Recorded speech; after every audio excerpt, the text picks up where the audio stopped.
I was wrong about my daughter.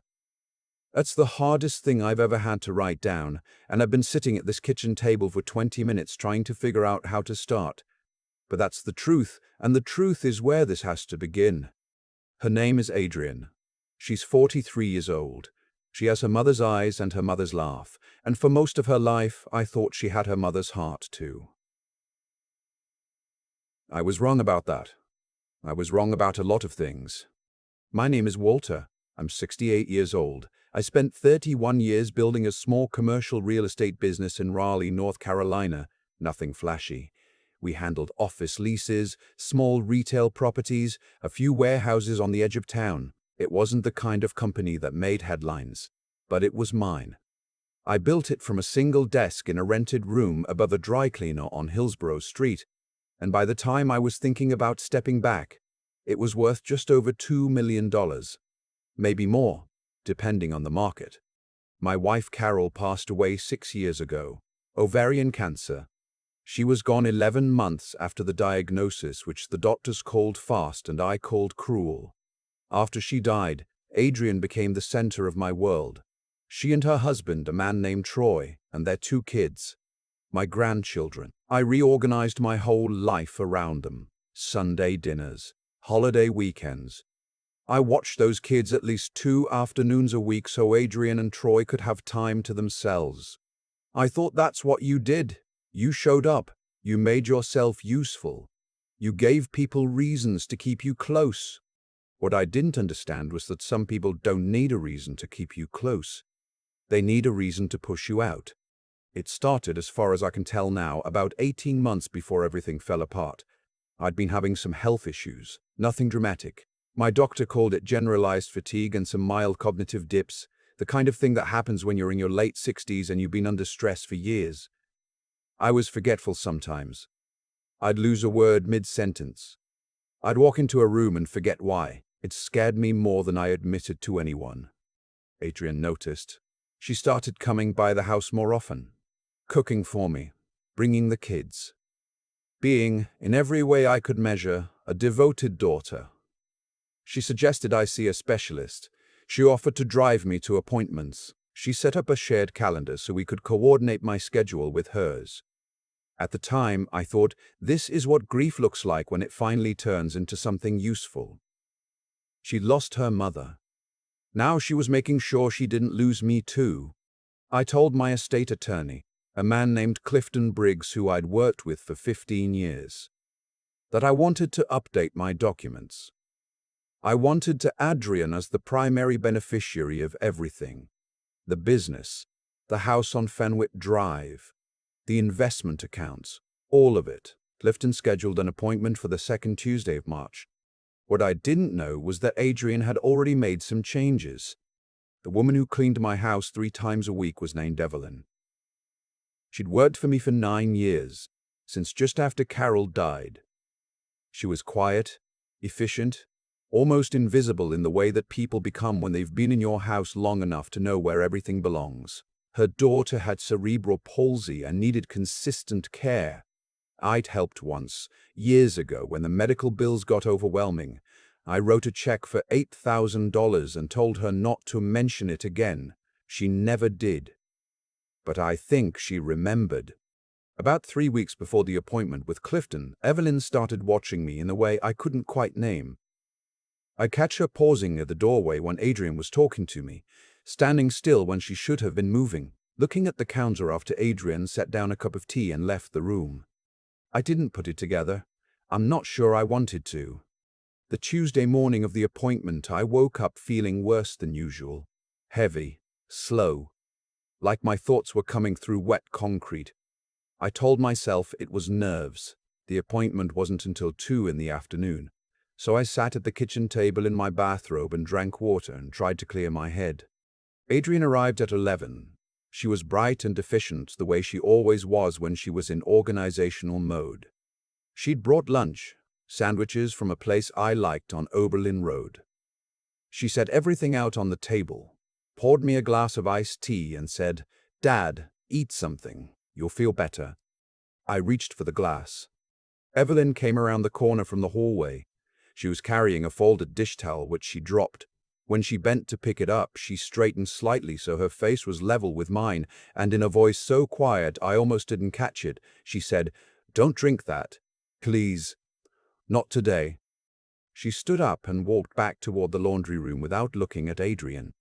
I set the glass down. I looked at Adrian. She was checking her phone. I said my stomach was bothering me and I didn't want anything cold right now. She shrugged and pushed the sandwich toward me instead. That afternoon, I met with Clifton alone. I told him I wanted to slow down the process. I said I wasn't feeling well and I needed more time to think. He didn't push. Clifton was never a pushy man. He did say, quietly, as I was putting on my coat, "Walter, is there anything you want me to know? Anything at all?" I didn't have an answer for him yet.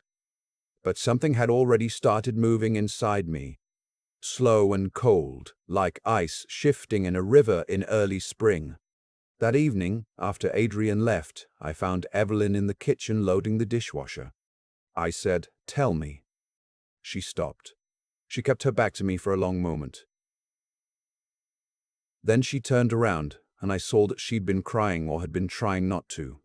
She told me that for the past month she'd been noticing things. The tea that Adrian made me tasted different to her. Sharper, metallic in a way she couldn't explain. She'd watched me get foggier and slower over weeks when I should have been stable. She'd done something she was ashamed to admit. She'd taken a sample of the tea in a small container she rinsed from under the sink, and she'd asked a friend of hers, a woman who worked as a lab technician at a hospital in Durham, to look at it informally. The friend found a sedative compound, not in a lethal amount, but consistent and cumulative, the kind of thing that taken regularly would make a person seem increasingly confused, increasingly dependent, increasingly easy to manage. I sat down. I don't remember deciding to. My legs just stopped working the way they were supposed to. Evelyn said she'd been afraid to tell me. She was afraid Adrian would fire her. She was afraid that without her job, she couldn't keep her daughter's care consistent. She was afraid I wouldn't believe her. She was afraid of what it meant if I did. I kept thinking, she said, that maybe I was wrong, maybe I was seeing things that weren't there. But then last week I heard her on the phone in the backyard. She didn't know I was in the sunroom. She stopped. She said, "Once the documents are signed, it doesn't matter what he does afterward. What's he going to do, challenge it? He can barely remember what day it is." I asked her who Adrian was talking to. Evelyn said she didn't know. But the voice on the other end, she'd heard it once through the speaker when the volume was up, sounded like Troy. I want to try to describe what it feels like to learn that the people you love most have been systematically poisoning you in small amounts to make you easier to manipulate. I've been trying to find the right words for 6 months now, and I don't think I have them. It isn't just betrayal. Betrayal is when someone breaks your trust in a moment, in a decision, in a choice. This was something else. This was architecture. This was something they had planned and built and maintained over weeks, while sitting across from me at Sunday dinners and letting my grandchildren climb into my lap. I didn't fall apart. I'm not sure why. Maybe I was too numb. Maybe 30 years of closing difficult deals in a difficult industry had trained some part of me to stay functional under conditions that should have shut me down. I asked Evelyn for the name of her friend at the hospital. I told her I needed the documentation, whatever existed. I told her I wasn't going to do anything rash and I wasn't going to let anyone know what I knew. And then I called Clifton Briggs. Clifton had one of his associates, a woman named Shannon who specialized in elder financial abuse, come to his office the following morning. I drove myself, which I hadn't done in 3 weeks because I'd been afraid of my own cognition. That morning, for the first time in a long time, I felt clear-headed. Anger, it turns out, is a remarkable clarifier. Shannon was calm and methodical.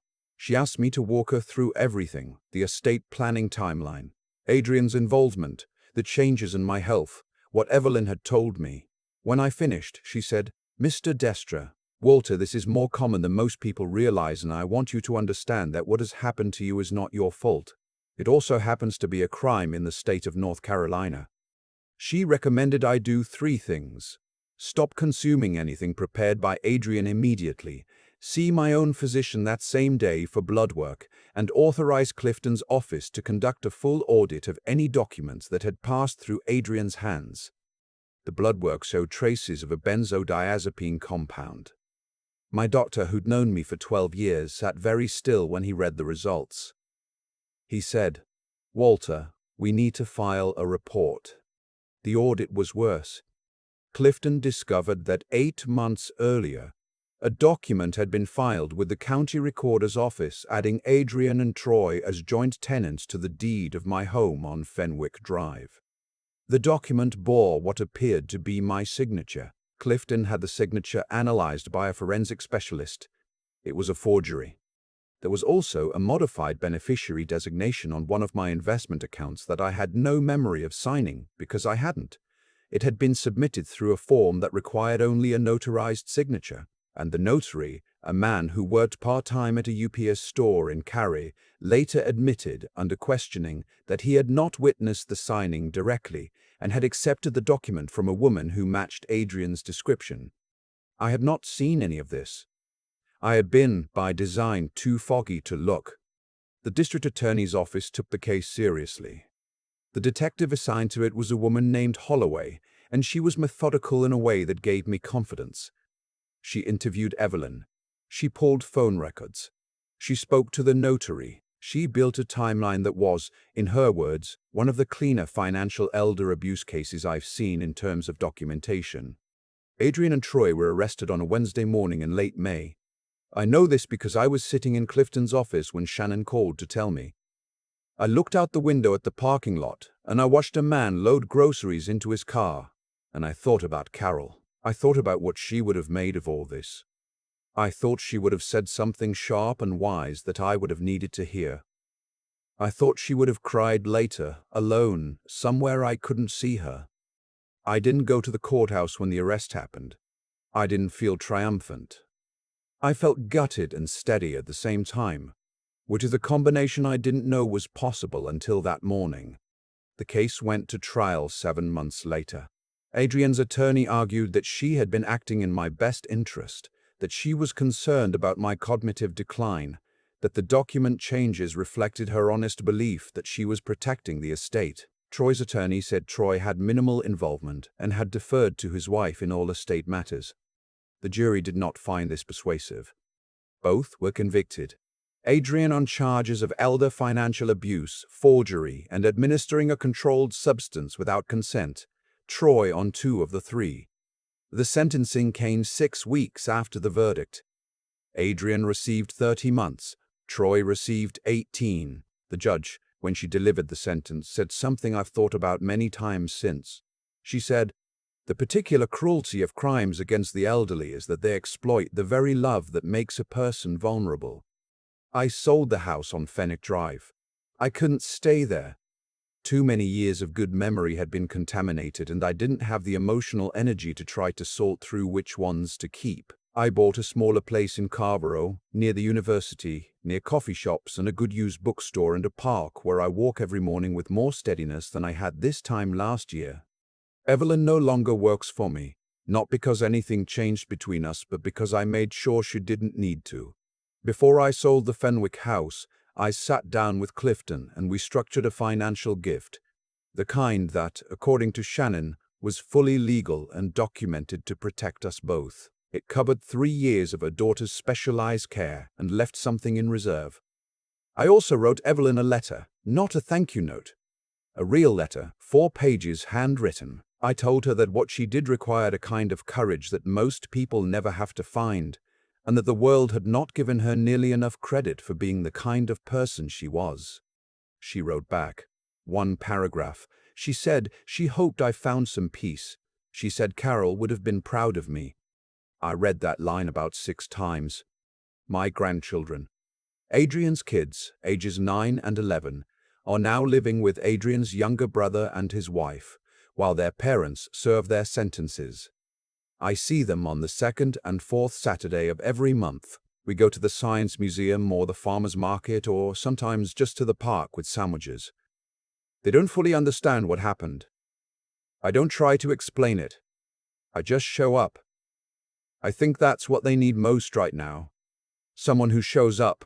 Last fall, I got involved with a non-profit in the Triangle area that works on elder abuse prevention and legal advocacy.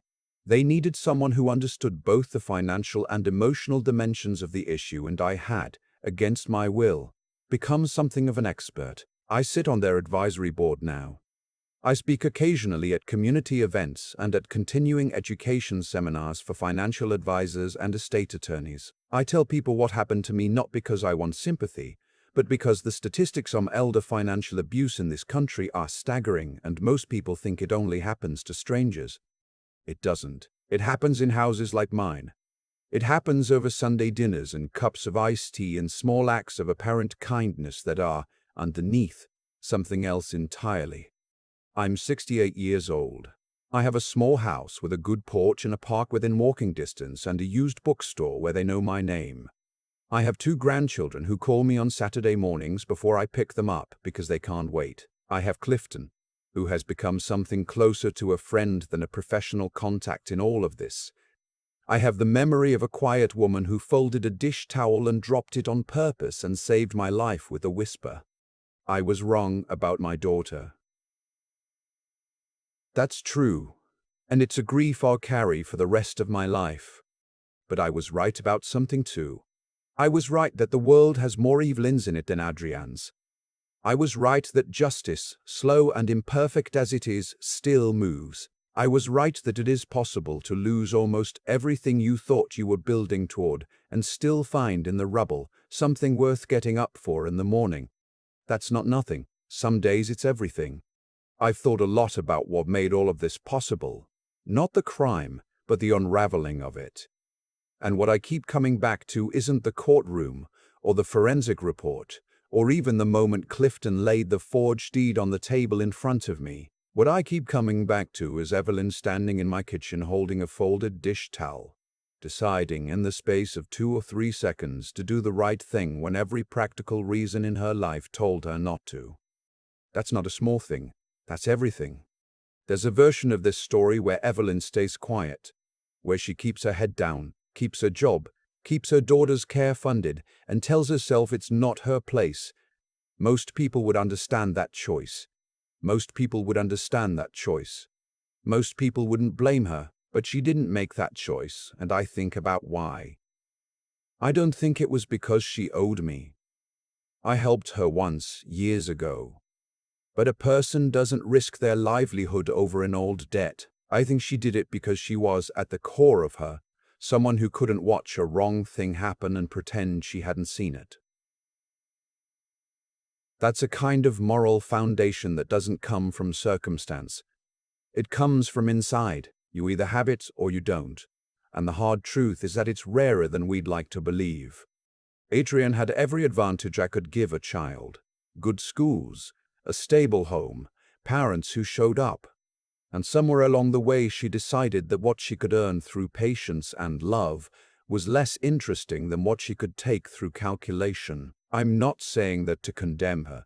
She's still my daughter, and that fact doesn't stop being true just because it's painful. But I do think that intelligence without conscience is one of the most dangerous combinations a person can carry. She was smart enough to plan all of this. She wasn't wise enough to understand what she was actually destroying, or what kind of person it would make her to do it. I was not without fault in any of this. I stopped asking hard questions because the answers scared me. I confused someone being present with someone being trustworthy.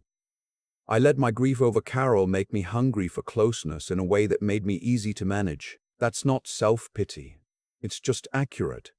And when I finally did face what was happening, I didn't fall apart. I made calls. I drove myself to Clifton's office. I sat across from Shannon and told the whole story without flinching. Something in me that I thought had gone soft turned out to still be there. You don't always know what you're capable of until the moment actually arrives. What I want anyone to take from this is simple, and it's not about revenge. It's about the 3 things that determine how a person moves through the world, whether they know right from wrong and act on it even when it costs them something. Whether they stay clear-eyed enough to see what's actually in front of them instead of what they wish was there, and whether they find the strength to keep going after the worst possible version of their fears turns out to be real. Evelyn had all three. That's why I'm here to tell this story. I have a porch now and a park and 2 grandchildren who call me on Saturday mornings. That's what's left. And some days, it's more than enough.